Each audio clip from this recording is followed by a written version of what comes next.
윤석열 대통령이 오늘 공식 기자회견으로 대국민 소통에 나섭니다.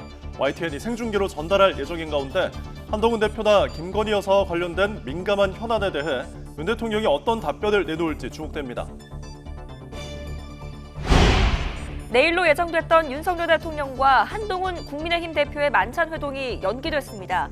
의대 증원을 두고 양측의 이견이 표출된 게 원인으로 지목되는데 당정 갈등으로 번질 가능성도 제기됩니다. 진료지원 간호사의 의료행위를 법제화하는 내용을 담은 간호법이 여야 합의로 국회를 통과했습니다. 의사단체는 크게 반발했고 간호사가 주축인 보건의료노조의 파업은 주요 병원에서 속속 철회되고 있습니다. 공장 화재로 23명이 숨진 경기도 화성의 리튬전지 제조업체 아리셀의 대표가 구속됐습니다. 중대재해처벌법 위반 혐의가 적용되는데 지난 2022년 법 시행 이후 업체 대표가 구속된 건 이번이 처음입니다. 한국 수력 원자력의 체코 원전 수출에 대해 미국 업체 웨스팅하우스가 원천 기술을 가졌다는 논리를 내세우며 계약 체결을 막으려 하고 있습니다. 이런 시도가 거듭되고 있는 만큼 앞으로 전략적 접근이 필요하다는 지적입니다. 시청자 여러분 안녕하십니까? 목요일 아침 뉴스타트 2부 시작합니다.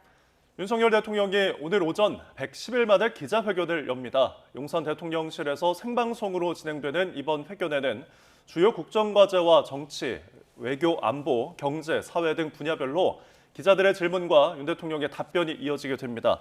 이 질문은 특히 한동훈 국민의힘 대표와의 갈등이나 김건희 여사 관련 검찰 수사에 대한 입장 등에 집중될 걸로 보입니다. YTN은 오늘 국정 브리핑과 기자회견 전체를 생중계로 전해드릴 예정입니다. 내일로 예정됐던 윤석열 대통령과 한동훈 국민의힘 대표를 비롯한 여당 지도부와의 만찬이 추석 연휴 이후로 미뤄졌습니다.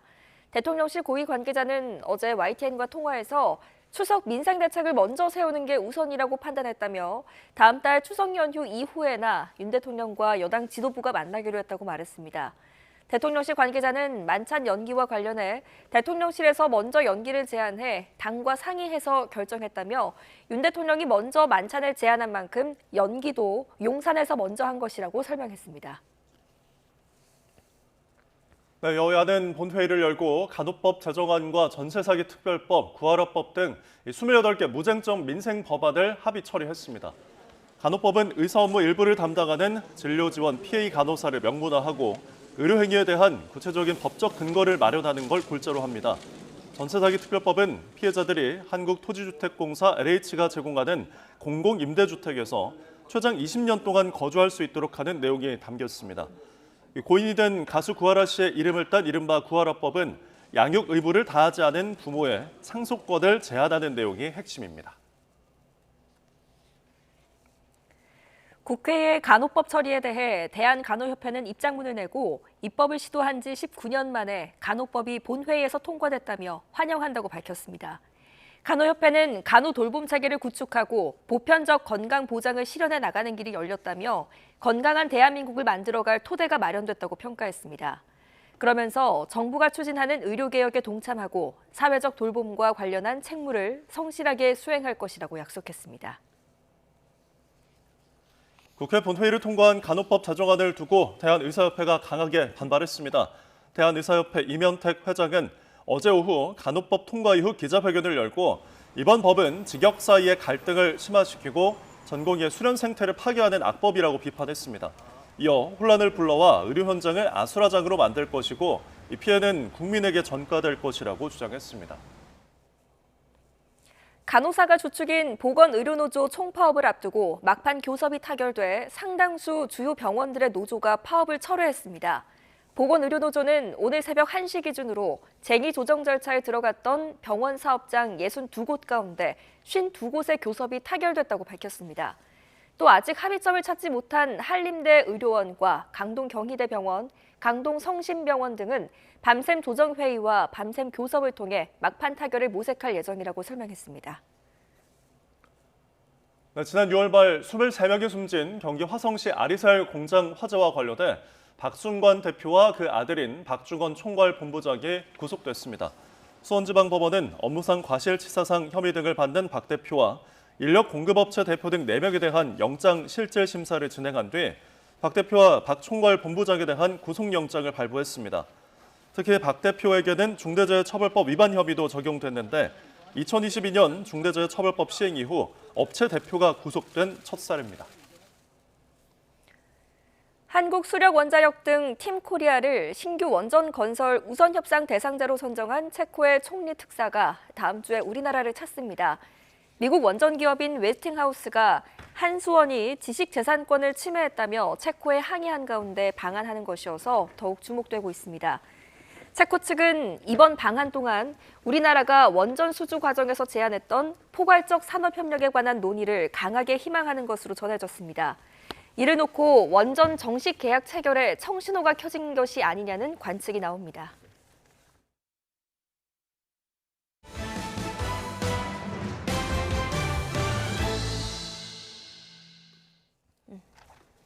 네, 윤석열 대통령이 오늘 110일 만에 기자회견을 엽니다. 주요 정책 과제를 설명하는 국정브리핑도 함께 이뤄질 예정인데요.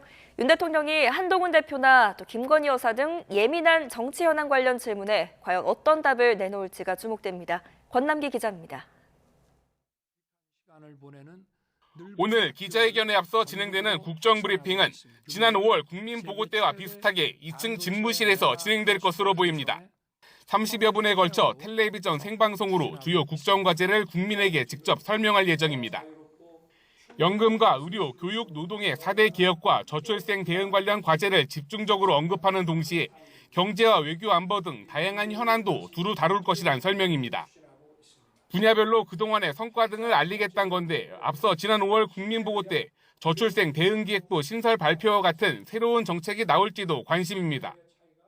저출생 대응기획부 장관이 사회부총리를 맡도록 해서 교육, 노동, 복지를 아우르는 정책을 수립하고 대국민 담화 성격의 국정브리핑 이후엔 곧바로 기자회견이 진행됩니다. 국내외 취재진 120여 명이 참석해 국정브리핑에서 발표한 개혁과제를 시작으로 정치와 외교 안보, 경제, 사회 등 분야별로 질의응답을 진행할 예정입니다. 많게는 20개 가까운 질문을 받을 거로 보이는데 특히 한동훈 국민의힘 대표와의 갈등이나 김건희 여사 관련 검찰 수사에 대한 입장 등 예민한 정치 현안에 기자들의 질문이 집중될 전망입니다. 윤 대통령은 앞선 취임 2주년 기자회견 당시 김 여사 관련 의혹에 대해 처음으로 공개 사과한 바 있습니다. 제 아내의 현명하지 못한 처신으로 국민들께 걱정 끼쳐드린 부분에 대해서 사과를 드리고 있습니다. 대통령실은 기자회견에 대해 국민이 궁금해하는 내용을 자유롭게 질문받고 윤 대통령이 이를 소상히 설명하는 기회가 될 것이라고 밝혔습니다. YTN 권남기입니다. 한동훈 대표가 제안한 의대 증원 유예안에 대해 대통령실은 받아들일 수 없다고 거듭 밝히면서 양측의 이견이 공개 표출됐습니다. 대통령실은 내일로 예정됐던 윤석열 대통령과 한 대표의 만찬 회동을 연기했는데 의대 증원 문제가 당정 갈등으로 번지는 게 아니냐는 전망도 나옵니다. 신윤정 기자입니다. 국민의힘 한동훈 대표가 2026학년도 의대 증원 유예를 제안했다는 보도에는 공식 석상에서 논의한 적이 없다며 원칙적인 입장만 밝혔던 대통령실. 한 대표가 SNS 글을 통해 중재안 제안 사실을 직접 밝히자 조목조목 반박에 나섰습니다. 2026학년도 정원은 지난 4월 공표됐다며 잉크가 마르기도 전에 의대 증원을 유예하면 입시 현장에 혼란이 커질 거라고 밝혔습니다. 이어 한 대표의 중재안을 전공의들조차 받아들이지 않으면서 당장 내년도 의대 증원 백지화를 고수하고 있어 현실성도 없다고 일축했습니다. 이런 상황에서 대통령실은 30일로 예정됐던 윤석열 대통령과 한 대표의 만찬 회동을 연기했습니다. 추석 민생을 챙기는 것이 우선이라며 추석 민심을 들은 뒤에 만나는 자리를 만들기로 했다는 겁니다. 만찬 연기가 한 대표의 의대 증원 유예안과는 무관하다고 설명하고 있지만 윤 대통령이 의료개혁 필요성을 직접 설명하는 국정 브리핑을 코앞에 두고 나온 한 대표의 돌발 제안에 불쾌감이 있을 거란 분석입니다. 한 대표는 의정 갈등이 당정 갈등으로 번지는 게 아니냐는 지적에 이렇게 답했습니다. 국민의 건강과 안전을 지키는 게 최우선이잖아요. 거기에 대한 논의 그리고 어떤 게 정답인지 그것만 생각하시면 될 것 같습니다. 그러면서 당이 민심을 전하고 민심에 맞는 의견을 전해야 한다며 의대 증원 보류 중지안이 대안이라는 의견을 굽히지 않았습니다. 직접적인 대립은 자제하며 당정 갈등엔 선을 긋고 있지만 의대 증원에 대한 양측의 입장차는 확연해 보입니다. 국민의힘 연찬회 등을 통해 소통과 설득의 노력이 이어질 것으로 보입니다. YTN 신윤정입니다. 네, 진료지원 피해 간호사들에게 의료행위 법적 자격을 부여하는 내용의 간호법 제정안이 여야 합의로 국회 본회의를 통과했습니다. 법 제정안은 진료지원 간호사의 의료행위를 법으로 보호하는 것을 골자로 하는데 피해 간호사 업무 범위는 보건복지부령으로 정하도록 했습니다.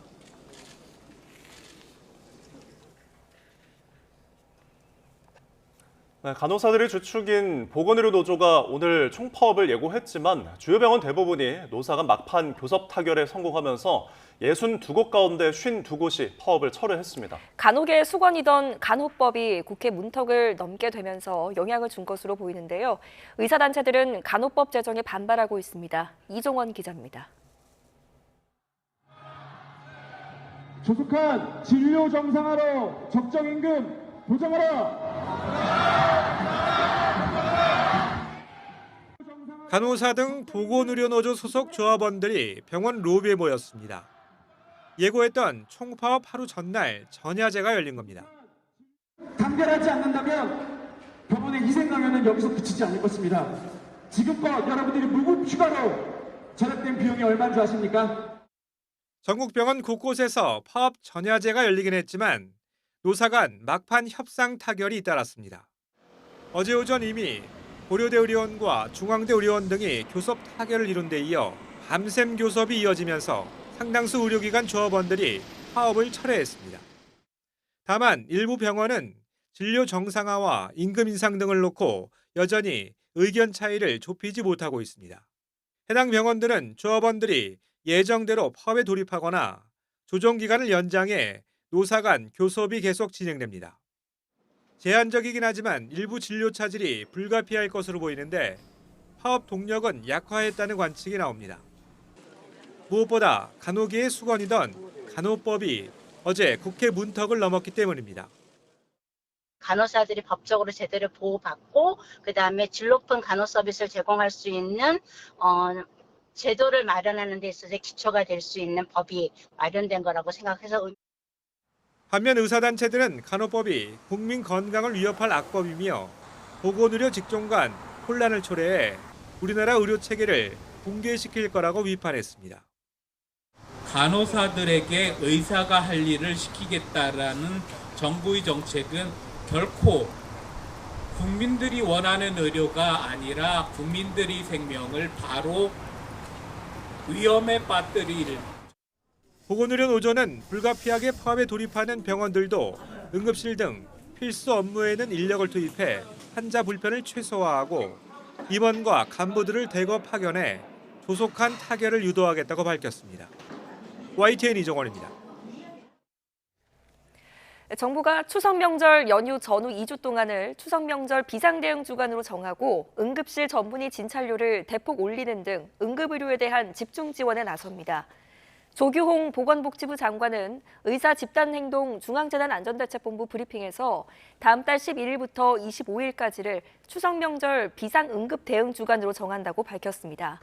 또 기존에 408개 응급의료기관에만 적용하던 응급진찰료 한시 가산을 112개 응급의료시설로 확대해 경증 환자가 분산되도록 할 것이라고 덧붙였습니다.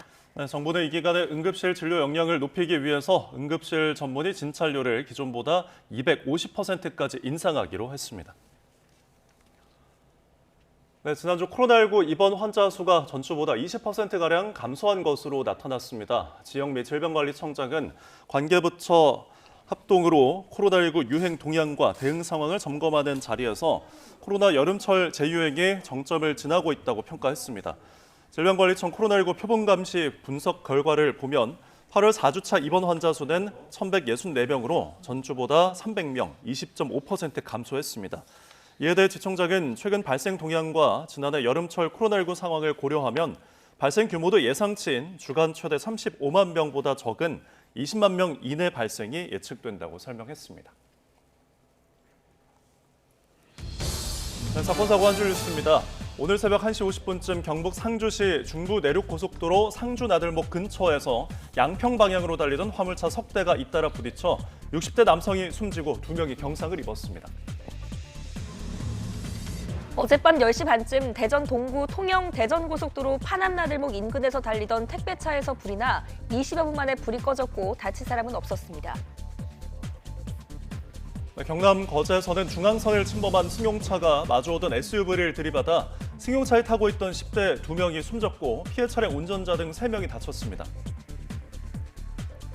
어젯밤 9시 20분쯤 인천 중구 중산동에서 술에 취한 채 차를 몰다가 음주 단속을 피해 달아난 운전자가 경찰에 붙잡혔습니다. 어제 오후 6시 40분쯤 울산 북구 명촌동에 있는 18층짜리 아파트 3층에서 화재가 발생해 40여 분 만에 꺼졌고 다친 사람은 없었습니다. 어제 오후 2시 45분쯤 경기도 용인시 처인구에 있는 돼지 농장에서 불이 나 돼지 1,200마리 가운데 990마리가 폐사했습니다. 인명피해는 없었습니다. 어제 오전 10시쯤 경기도 구리시에 있는 버스 차고지에서 60대 청소미화원이 주차 중이던 버스에 치여 숨졌습니다. 주거침입으로 검거된 40대 현직 경찰관이 DNA 대조 분석을 통해 13년 동안 미제였던 성폭행 사건의 범인으로 밝혀져 구속됐습니다. 배우 신현준 씨의 전직 매니저가 갑질 피해를 본 것처럼 주장하며 신 씨를 협박한 혐의로 항소심에서 징역 6개월의 실형을 선고받았습니다. 한강공원 수영장에서 자신의 아이에게 물을 튀겼다며 발달장애가 있는 초등학생의 머리를 여러 차례 물속에 밀어넣은 30대 남성이 경찰에 붙잡혔습니다. 지금까지 사건 사고 한 줄 소식이었습니다.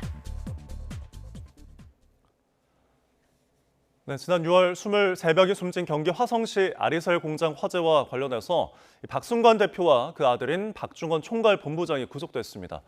박 대표에게는 중대재해처벌법 위반 혐의도 적용이 됐는데 2022년 법 시행 이후 업체 대표가 구속된 첫 사례가 됩니다. 임예진 기자입니다. 사상자 30여 명이 발생한 화성 아리셀 공장 화재와 관련해 박순관 아리셀 대표와 그 아들인 박중원 총괄 본부장이 구속됐습니다. 재판부는 혐의 사실이 중대하다며 구속영장을 발부했습니다. 다만 아리셀 안전보건 관리 담당자와 인력 파견업체 대표에 대해서는 증거인멸과 도주 우려가 없다는 이유로 기각했습니다. 박 대표에게는 중대재해처벌법 위반 혐의도 적용됐는데 재작년 법 시행 이후 업체 대표가 구속된 건 이번이 처음입니다. 앞서 수원지방법원은 어제 오전 이들 4명에 대한 영장실질 심사를 진행했습니다. 구속영장 심사를 앞두고 박 대표는 굳은 표정으로 유족들에게 죄송하다며 고개를 숙였습니다. 피해자 유족들에게 하신 말씀 없으세요? 죄송합니다. 오늘 심사에서 어떤 부분 소명할 계획입니까? 재판에 성실하겠습니다. 하지만 안전교육 미이행 등 혐의 사실에 대해서는 말을 아꼈습니다. 안전교육 제대로 안 한 거 맞습니까? 임금체불 진짜 진행됐나요? 유가족들은 법원 앞에서 집회를 열고 박 대표가 비숙련 노동자를 불법 투입해 23명의 목숨을 잃게 한 살인자와 다름없다며 울분을 토했습니다. 23살이고요. 이제 한국 땅에 4월 12일 날 귀국해가지고 아빠 곁에 와가지고 살려고 자격증까지 얻어가지고 한국 땅에 왔습니다. 그런데 6월 24일 날 이렇게 살인자 목숨을 걷어갔습니다. 6월 24일 경기 화성시 아리셀 배터리 공장에서 발생한 리튬 전지 폭발 화재로 23명이 숨지고 8명이 다쳤습니다. 앞서 고용노동부와 경찰은 박 대표와 박 총괄 본부장 등 아리셀 관계자 4명에게 산업안전법과 파견법 위반 등의 혐의를 적용해 구속영장을 신청했습니다. YTN 임혜진입니다. 이처럼 아리셀 대표에 이어서 중대재해처벌법 위반 혐의로 업체 대표가 수사 단계에서 2번째로 구속된 사례도 나왔습니다. 지난해 비소가스 중독 사고로 1명이 숨진 경북 봉화의 영풍 석포재련소의 박영민 대표이사가 구속됐는데요. 김근우 기자가 보도합니다. 지난해 12월 경북 봉화 영풍 석포재련소에서 일어난 맹독성 비소화합물 아르신가스 중독 사고. 가스에 노출된 협력업체 노동자 4명이 쓰러졌고 이 가운데 1명은 끝내 숨졌습니다. 사건을 수사한 검찰과 노동청은 경영진에게 사고 책임이 있다고 결론짓고 박영민 영풍 대표에게 중대재해처벌법 위반 혐의로 구속영장을 청구했습니다. 특히 이 사고 이후로도 비슷한 재해가 끊이지 않았다며 영장 청구 사유를 밝혔습니다. 석포제련소에선 올해만 노동자 2명이 또 작업 중 사고로 숨졌습니다. 이런 점을 고려할 때 구속 필요성이 있다는 게 검찰의 판단이었습니다. 영장 실질 심사를 받으러 법원에 나타난 박 대표는 취재진 질문에 별다른 답을 하지 않았습니다. 네, 혐의 인정하십니까? 재판부는 박 대표에게 증거인멸의 우려가 있다며 구속영장을 발부했습니다. 환경단체는 실제 사주에도 책임을 묻고 재련소는 폐쇄해야 한다고 주장했습니다. 실질 사주를 처벌하는 것이 영풍의 악질적인 경영 그리고 주변 환경 파괴, 인명사고를 재발 방지를 할 수 있는 길이다. 석포제련소에서는 지난 1997년 이후 각종 사고로 노동자 15명이 숨졌습니다. YTN 김근우입니다. 오늘도 일본을 향하는 태풍 산산의 영향으로 우리나라에는 동풍이 불겠고요. 태백산맥 서쪽 지방은 폭염이 이어지겠습니다. 또 해안가에는 강한 비바람이 불고 해상에는 물결도 높게 일겠습니다. 자세한 날씨 알아보겠습니다. 원희다 캐스터. 네, 기상센터입니다. 네, 밤사이 내륙은 열대야가 쉬어가는 곳이 많았다고요? 네, 9월을 앞두고 내륙은 밤더위가 누그러졌습니다. 현재 서울 기온은 23.6도로 선선하게 출발하고 있는데요. 하지만 한낮에는 34도 안팎까지 올라 서쪽 지방을 중심으로 폭염이 기승을 부리겠습니다.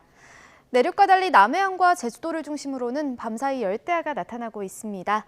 특히 제주도는 45일째 열대야가 지속하며 최장 열대야 신기록을 이어가고 있습니다. 한낮에는 일부 동쪽 지방을 제외하고 폭염특보가 이어지는 가운데 서울 34도, 대전 33도, 광주 34도까지 크게 오르겠습니다. 네, 오늘도 동해안과 제주에는 강한 비바람이 분다고요? 네, 태풍 산산이 일본을 지나는 동안 우리나라 해안과 해상에 영향을 주고 있습니다. 현재 동해안을 중심으로 산발적인 비가 내리고 있는데요. 제주도는 오늘까지, 영동과 영남은 내일까지 최고 60mm의 비가 예상되고요. 곳에 따라 시간당 20mm 안팎으로 강하게 쏟아질 수 있겠습니다. 현재 남해 동부 먼바다에는 태풍 경보가, 동해 남부 먼바다에는 태풍 예비특보가 내려져 있습니다. 남해상과 동해상에는 바람이 강하게 부는 가운데 물결이 거세게 일겠고요. 해안가를 중심으로는 너울이 유입되겠습니다. 안전사고에 각별히 유의하시기 바랍니다. 한편 오늘 서울 등 내륙은 구름만 다소 지나겠습니다. 당분간 예년 기온을 웃도는 낮더위가 계속되겠고요. 이번 주말에는 대체로 맑겠습니다. 날씨였습니다.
추석 연휴 응급실 과부하 우려가 커지자 정부가 추석 연휴 앞뒤 2주 동안을 비상등 주간으로 정했습니다. 응급실 전문의 진찰률을 250%까지 올리고 당직 병의원을 4,000곳 이상 운영하며 중증과 경증 환자를 분산하겠다는 겁니다. 백종규 기자입니다. 최근 전문의들이 응급실을 속속 떠나면서 추석 연휴 응급실 운영에 차질이 빚어질 거란 우려가 커졌습니다.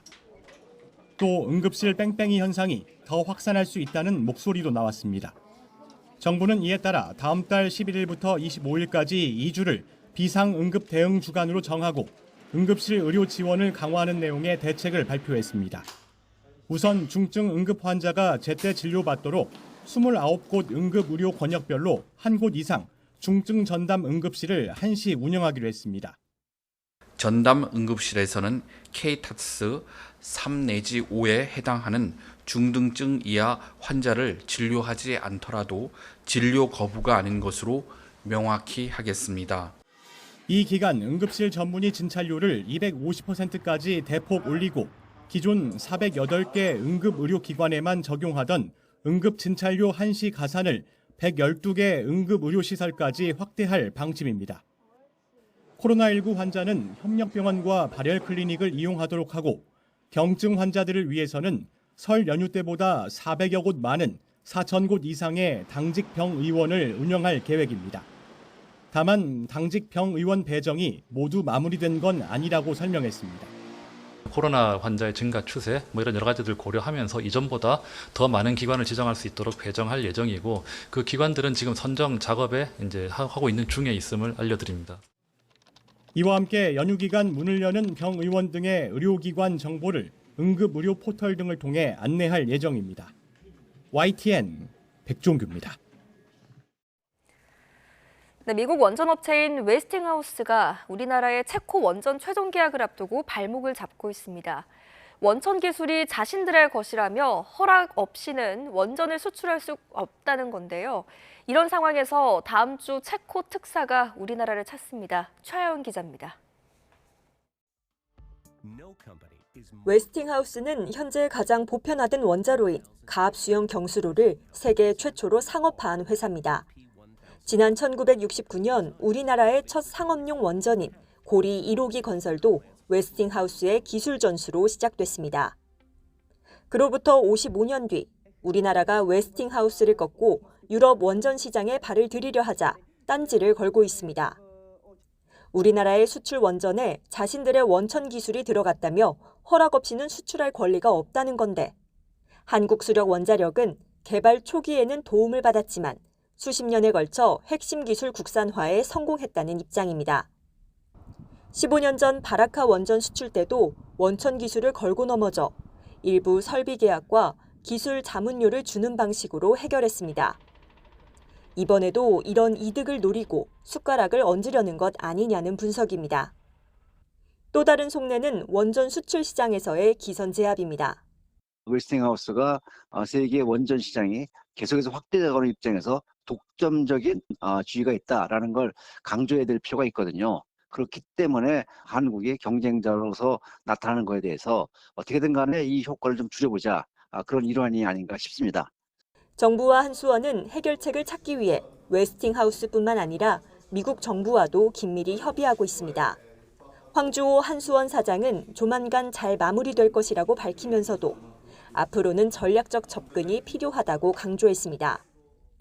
혼자 자꾸만 많이 먹으면 이 배탈이 날 수도 있고 또 어디선가 이 뒤통수가 좀 서늘해지는 일들이 벌어질 수 있어서 다양한 전략을 구사해야 된다 이렇게 보고 있습니다. 이런 가운데 우리나라를 원전 건설의 우선 협상 대상자로 선정한 체코 총리의 특사가 방한합니다. 우리나라가 수주 과정에서 제안한 포괄적 산업협력을 논의하기 위한 것으로 최종 계약에 청신호가 켜졌다는 관측입니다. YTN 최하영입니다. 티몬과 위메프에서 판매한 상품권이나 해피머니 관련 소비자 집단 분쟁 조정 신청이 13,000명에 달해 역대 최다를 기록했습니다. 한국소비자원은 지난 19일부터 그제까지 상품권 집단 분쟁 조정 신청이 12,900여 건에 접수됐다고 밝혔습니다. 해피머니 상품권 환급 요구가 1,500여 건, 티몬과 위메프에서 구매한 상품권 환급 요구가 2,400여 건입니다. 이 같은 규모는 지난 2021년 머지포인트 사태 7,200여 명과 지난 4월 메이플스토리 확률 조작 사건 5,800여 명을 뛰어넘은 것으로 역대 가장 많습니다. 포켓몬 위메프 미정산 사태로 사실상 사용이 정지된 해피머니 상품권 발행사가 결국 기업회생을 신청했습니다. 서울회생법원은 어제 해피머니 INC가 신청한 기업회생 사건을 안병욱 법원장이 재판장으로 있는 제1부에 배당하고 다음 주 화요일 비공개 신문을 진행한다고 밝혔습니다. 또 두 회사가 신청한 보전 처분과 포괄적 금지 명령을 모두 받아들여 법원 허가 없이 자산을 처분하거나 채무를 갚을 수 없도록 했습니다.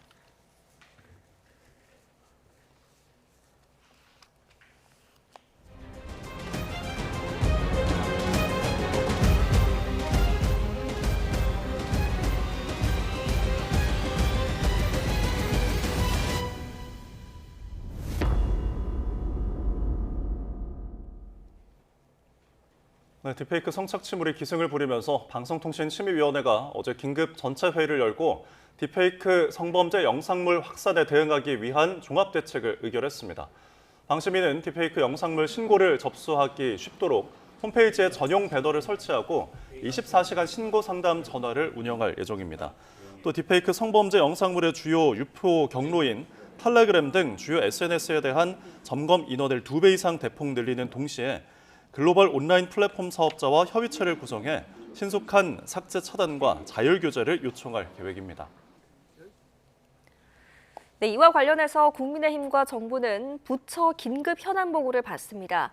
당에서는 한동훈 대표와 추경호 원내대표 등 지도부가 참석하고 정부에선 경찰청과 여성가족부 등 유관 부처 관계자들이 참석해 딥페이크 범죄 실태와 방지 대책, 피해 지원 방안 등을 논의합니다.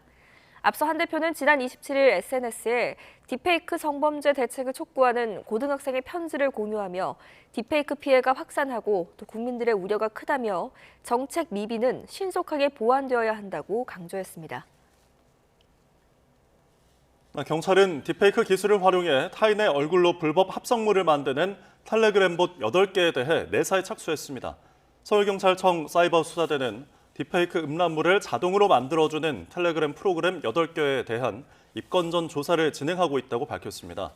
앞서 참여 인원이 20만 명을 넘는 딥페이크 텔레그램 봇에 대한 내사에 들어간 지 이틀 만에 수사 대상을 확대한 것으로 경찰은 앞으로도 수사 범위가 넓어질 것으로 보인다고 설명했습니다. 딥페이크 성범죄가 논란이 되자 인터넷 기록을 지워주는 이른바 디지털 장의사 업체에 가해자들의 문의가 잇따르고 있습니다. 미성년 가해자들의 부모가 불법 영상물을 지워달라고 요청하는 경우도 상당수라고 하는데요. 피해 우려 속에 일선 학교에서는 SNS 주의보가 내려졌습니다. 양동훈 기자입니다. 지인의 얼굴을 음란물에 합성한 딥페이크 성착취물이 논란이 되는 가운데 인터넷 기록을 지워주는 이른바 디지털 장의사 업체에 불법 영상 게시물을 지울 수 있느냐는 문의가 잇따르고 있습니다. 그런데 이 가운데 가해자들이 영상을 지워달라고 요청하는 경우가 상당수인 것으로 파악됐습니다. 업계에서는 특히 학부모들의 문의가 대다수라고 말합니다. 아들이 나쁜 짓을 했는데 지워줄 수 있냐며 영상물 삭제를 의뢰한다는 겁니다. 어머니, 이거는 제가 지워줄 수가 있는 선이 있고 아닌 게 있다.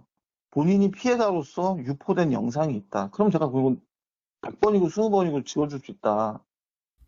경찰이 딥페이크 성범죄 단속에 나서자 가해자 측에서 수사에 대비해 증거 지우기에 나선 것으로 보입니다.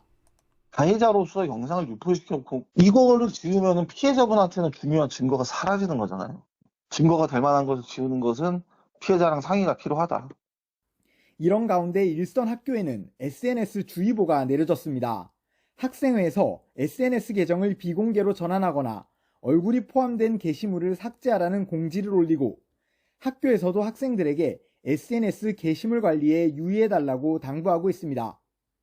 인터넷에는 딥페이크 성범죄 우려로 SNS 사진을 전부 내렸다며 분개하는 반응이 잇따르는 가운데 딸이 피해를 본 것 같은데 어떻게 대처해야 할지 모르겠다며 답답해하는 반응도 보입니다. 디지털 장의사 업체들은 텔레그램 안에서 유포되는 자료는 삭제할 수 없다고 말합니다. 다만 외부로 유출된 자료나 텔레그램방 접속 링크가 올라온 게시물 등을 지워 추가 피해를 막을 수 있다고 설명합니다. 또 미성년 피해자에 대해서는 무료 지원에 나선 업체들도 있는 만큼 피해를 받거나 우려되는 경우 부담 없이 문의해달라고 강조했습니다. YTN 양동훈입니다. 주변 지인들을 대상으로 조직적인 성범죄를 저지른 이른바 서울대 N번방 사건의 공범이 1심에서 실형을 선고받았습니다. 서울중앙지방법원은 어제 성폭력처벌법 위반 혐의로 기소된 20대 박모 씨에게 징역 5년을 선고했습니다.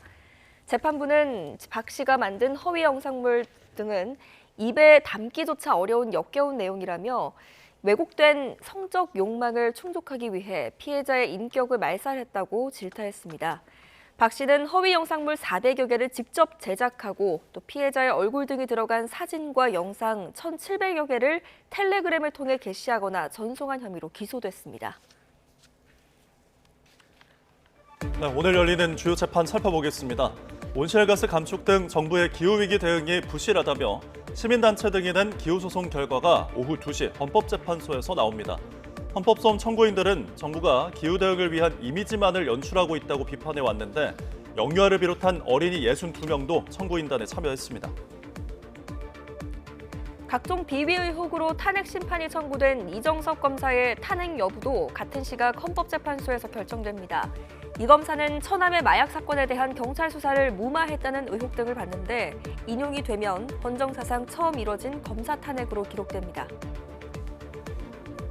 같은 시각 전교조 해직교사 출신 5명을 부당하게 특별 채용한 혐의를 받는 조희연 서울시 교육감에 대해서도 대법원 선고가 이뤄집니다. 앞서 1심과 2심은 조 교육감에게 징역 1년 6개월에 집행유예 2년을 선고했는데 대법원에서 판결이 확정되면 조 교육감은 직을 잃게 됩니다. 고 이해람 중사 사망 사건에 부당하게 개입한 혐의로 기소된 전익수 전 공군본부 법무실장의 2심 선고도 오후 2시에 이뤄집니다. 지난해 6월 1심 법원은 전 실장에게 적용된 면담 강요 혐의는 군 검사 등 수사기관까지 보호한다고는 볼 수 없다며 무죄를 선고했습니다. 서울 신림동 등산로에서 일면식도 없는 여성을 성폭행하기 위해 무차별 폭행하고 살해한 혐의를 받는 최운정의 대법원 선고는 오전 11시 15분에 진행됩니다. 앞서 1심과 2심은 최운종에게 무기징역을 선고했습니다. 더불어민주당 이재명 대표가 코로나19 치료를 받고 당무에 복귀했지만 국민의힘 한동훈 대표 측과 회담을 둘러싼 물밑 신경전은 계속되고 있습니다. 민주당에선 용산 눈치를 보는 한 대표와 만나봐야 성과가 있겠느냐는 회의론이 커지고 있는데 한 대표 측은 빨리 허심탄회한 자리를 만들자면서도 불쾌감을 감추지 못하고 있습니다. 나혜인 기자입니다. 여야 대표 회담을 바라보는 민주당의 시선은 박찬대 원내대표가 한동훈 대표에게 요구한 최상병 특검법 발의 시한을 기점으로 더 싸늘해지는 분위기입니다. 스스로 약속했던 제3자 추천 특검안을 관철하지 못하는 한 대표에게서 윤석열 대통령과 다른 협치의 물꼬를 기대할 수 있겠느냐는 겁니다. 2달 전에 말씀하셨던 특검 대표로 취임하고서 한 달 만에 그것을 다 이제 엎어버리는 상황이 벌어지니까 협상 대상으로 윤 대통령 대신 전국의 돌파구를 찾아보려고 대표 회담을 제안했지만 권한도 의지도 없는 상대란 점이 확인됐다고 깎아내렸습니다. 굳이 독립적인 의사결정권조차 있는지 의심스러운 여당의 대표를 만나서 회담해야 할 이유가 있는지. 한 대표 측은 구체적인 성과를 내려다보니 회담 준비가 늦어지는 것뿐이라며 만남 자체가 무산될 가능성엔 선을 그었습니다. 생중계 형식도 고집하지 않고 빨리 진솔한 자리를 만들겠다고 표정 관리를 했지만 결국 의제를 놓고 줄다리기를 이어가는 것으로 보입니다. 공개를 했으면 제일 좋겠지만 굳이 그것 때문에 이게 뭐 파토가 날 거라면 거기에 뭐 고집하지는 않겠다 해서 이것도 풀렸거든요. 근데 이거 풀렸는데 이젠 또 의제래요. 근데 최상병 특검에 쏠린 화살은 공수처의 신속 수사를 거듭 촉구하면서 총구를 돌렸습니다. 정쟁적인 요소가 되고 있고 또 국민적 의혹이 남아있는 사건인데 수사가 속도를 내지 못하고 있어서 아쉽다. 민주당발 회담 무용론을 한동훈 대표의 태도 변화를 끌어내기 위한 주도권 다툼으로 보는 해석도 있습니다. 양측은 일단 오늘부터 진행되는 양당의 1박 2일 연찬회 워크숍 일정 중에도 협의를 이어가기로 했지만 쉽게 회담이 성사될진 장담할 수 없습니다. YTN 나인입니다. 여야 원내대표가 국회의장 주재 회동에서 윤석열 대통령이 제2요구권을 행사해 국회로 돌아온 전국민 25만 원 지원법을 두고 신경전을 벌였습니다. 양당 원내대표의 발언 직접 들어보시죠. 민주당이 내수경기 회복을 위해서 민생회복 특별법을 내놓았지만 대통령의 거부권에 가로막혀서 다시 국회로 돌아온 것은 많이 아쉽습니다. 국민의 삶을 책임져야 된 집권 여당이기 때문에 민생회복 지원금을 무조건 반대만 하지 마시고 민생회복을 위해 동참해 주셨으면 좋겠다 당부드립니다. 민생지원법, 저희들은 이것을 단순히 현금 살포법이라고 지칭을 하고 있습니다만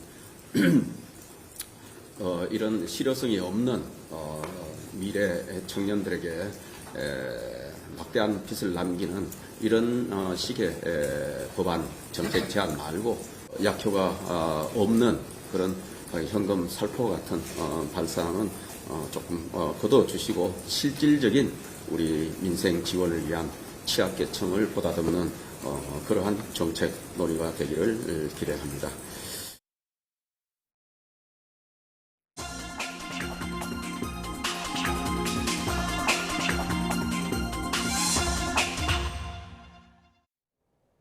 오늘의 글로벌 픽입니다.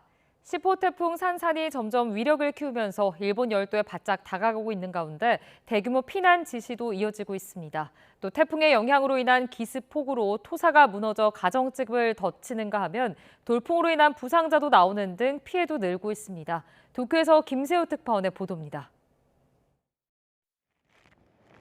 높은 파도와 함께 거친 비바람이 태풍 10호 산산이 다가왔음을 알립니다. 느린 속도로 북상하는 산산의 순간 최대 풍속은 초속 70m, 건물도 무너뜨릴 수 있는 위력입니다. 일본 기상청은 태풍 특별 경보까지 발령하며 안전을 최대한 확보할 것을 촉구했습니다. これまでに経験したことのないような暴風、高波、高潮が予想され、河川の増水や氾濫、土砂災害、低い土地の浸水にも最大級の警戒が必要であります。 가고시마시는 12만여 세대, 미야자키시는 20만여 세대 등 각 지자체별로 대규모 피난 지시도 잇따랐습니다. 70mって言うから怖くて. 태풍에서 떨어져 있는 지역인데도 게릴라성 폭우로 무너진 토사가 가정집을 덮치면서 일가족 5명이 매몰됐다 일부만 구조됐습니다.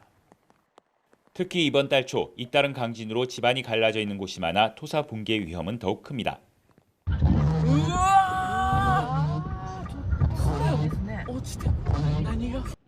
미야자키 현에서는 돌풍에 날아오는 유리조각 등에 맞아 4명이 다쳤습니다. 또 자동차가 전복되고 지붕이 파손됐다는 신고도 접수됐습니다. 10호 태풍 산산은 하루 사이 최대 600mm의 기록적인 비를 뿌릴 것으로 보입니다. 규슈를 오가는 항공편들도 무더기로 운항이 중단되는 등 교통 차질도 이어지고 있습니다. 느린 속도로 이동하며 위력을 키운 산산이 일본 열도를 고스란히 따라 움직일 경우 피해는 더욱 확산할 수 있다는 우려가 커지고 있습니다. 도쿄에서 YTN 김세호입니다. 민간인들의 사상 첫 우주 유영을 위한 미국 우주기업 스페이스X의 우주선 발사가 또다시 연기됐습니다. 미 플로리다 케네디 스페이스 센터에서 폴라리스던 임무를 위한 우주선 드래건을 발사할 예정이었지만 기상 문제로 연기했다고 미 CNN 방송이 보도했는데요. 스페이스X는 X를 통해 드래건이 임무를 마치고 지구로 귀환할 시점에 현장 날씨가 좋지 않을 것으로 예보돼 일정을 또 미루게 됐다고 설명했습니다.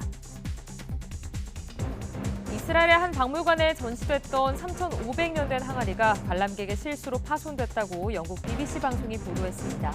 이스라엘 할파 헤르트 박물관은 기원전 2200년에서 1500년 사이 청동기 시대에 제작된 항아리가 4살 소년의 실수로 깨졌다면서 현재 복원 중이라고 밝혔는데요. 전시품을 고의로 파손할 경우 경찰 조사를 포함해 엄중한 조치가 필요하지만 이번엔 호기심 많은 아이의 실수로 인한 것으로 이에 따른 대응이 이뤄질 것이라고 박물관 측은 설명했습니다. 아프리카 대륙에서 올해 들어 엠폭스에 감염된 환자가 2만 2천 명을 넘어선 것으로 나타났습니다. 지난 26일 기준 올해 들어 총 2만 2,863건의 엠폭스 확진 의심 사례가 보고됐는데요. 같은 기간 사망자는 622명으로 환자와 사망자 대부분이 콩고 민주공화국에서 나왔습니다. 현지 시간 27일 미국 애틀랜타 공항 인근 델타항공 정비시설에서 타이어 폭발 사고가 발생해 작업 중이던 정비사 2명이 숨지고 1명이 중상을 입었습니다. 델타항공은 바퀴와 브레이크 정비시설에서 휠의 부품을 분해하던 중 폭발이 일어났다며 당시 해당 부품은 비행기에 부착돼 있지는 않았다고 밝혔습니다. 현지 시간 28일 러시아 곳곳의 석유시설과 공항이 우크라이나의 드론 공격을 받았다고 외신들이 보도했는데요. 로스토프 카멘스키 지역에서 드론 공격으로 연료 탱크에 불이 났고 희생자는 없으며 화재를 진압하고 있다고 전해졌습니다. 모스크바 동쪽 타타르스탄 공화국 카잔에서는 이날 오전 보안 문제가 발생해 항공 운항이 일시 제한됐다고 러시아 연방항공교통국이 밝혔습니다. 도널드 트럼프 전 미국 대통령이 조 바이든 대통령의 대선 후보 낙마로 이어진 지난 6월 TV 토론 때 입었던 양복 조각을 팔아 선거 자금 마련하기로 했습니다.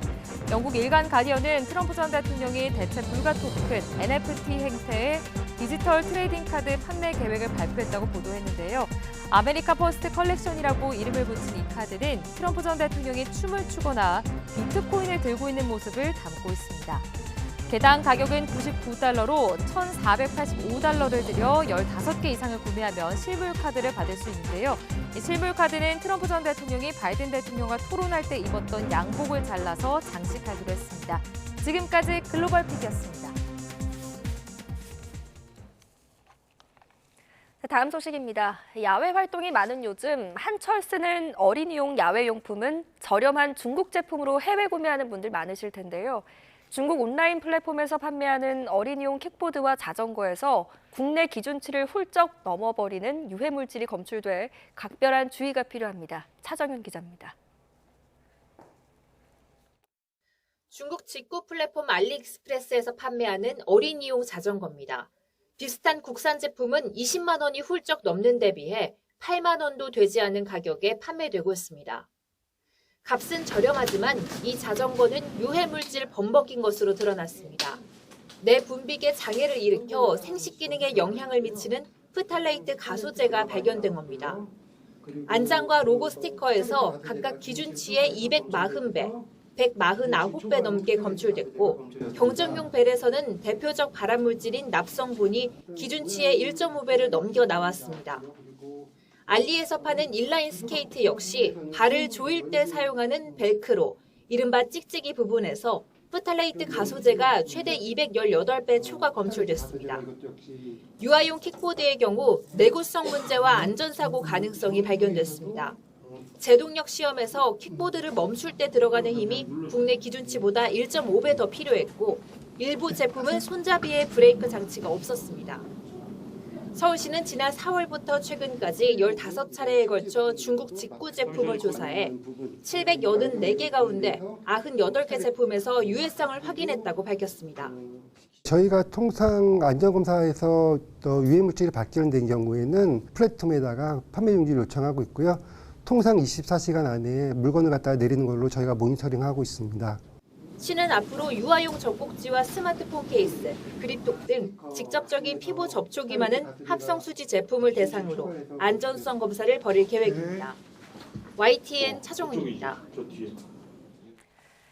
재사용 가치가 높은 자원, 폐구리, 이른바 구리 스트랩을 중국으로 대량 밀수출한 업체들이 세관에 적발됐습니다.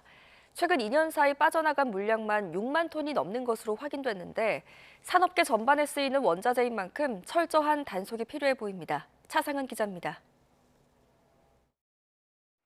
부산항에서 선적을 준비 중인 컨테이너를 세관 직원들이 붙잡아 검사합니다.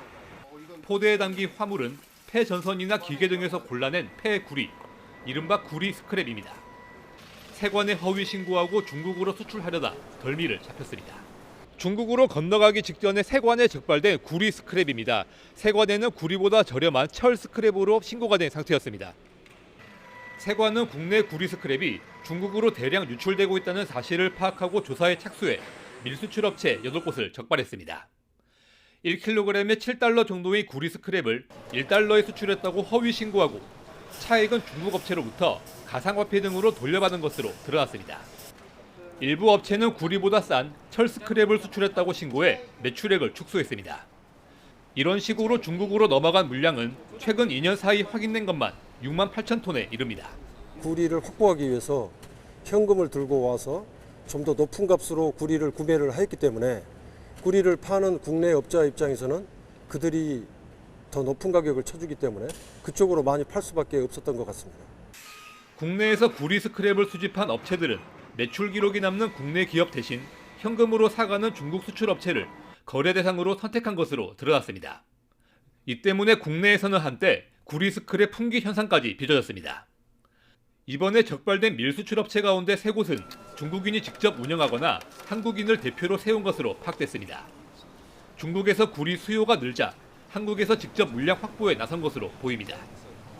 구리가 산업계 전반에서 쓰이는 원자재인 만큼 세관은 국내 기업 피해가 확산하지 않도록 단속을 강화할 계획입니다. YTN 최상훈입니다. 요즘 영화표 가격이 부담스럽다는 목소리가 높은데요. 이런 가운데 점유율 1위 대형극장이 영화를 반값으로 볼 수 있는 행사를 오늘까지 연다고 합니다. 매월 마지막 주 수요일 문화가 있는 날 혜택 기간을 연장한 건데요. 유의미한 효과가 있을지 주목됩니다. 김승환 기자입니다. CGV가 대형 멀티플렉스 가운데 처음으로 평일 저녁 시간대 영화를 반값에 보는 이벤트를 확대했습니다. 기존 문화가 있는 날 앞뒤 요일에도 오후 5시부터 저녁 9시까지 2D 영화를 7,000원에 볼 수 있게 한 겁니다. 배우 최민식이 MBC 프로그램에 나와 한 발언 이후 효과음 논란이 재점화되자 행사가 마련된 것처럼 비치기도 했지만 영화관 측은 이와 무관하게 올여름 침체한 영화 산업을 활성화하기 위한 의도라고 설명했습니다. 제작사 및 배급사와 협의해 더 많은 관객분들이 영화관을 찾아 다양한 영화를 즐길 수 있도록 하기 위해 컬처 위크를 진행하게 됐습니다. 문화가 있는 날을 뺀 다른 날엔 배급사 등과 협의 문제로 박스오피스 1위와 2위 작품 등이 할인 대상에서 제외됐지만 관객들은 기간을 늘린 데 대해선 대체로 긍정적입니다.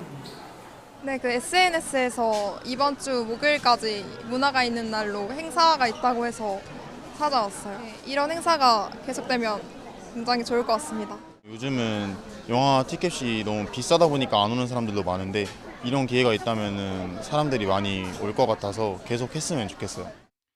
영화인 연대는 CGV의 이벤트를 긍정적으로 평가하면서도 대형극장 3사가 평상시 티켓 가격이나 불공정 정산 문제 등에 대해 전향적으로 논의에 나서라고 촉구했습니다.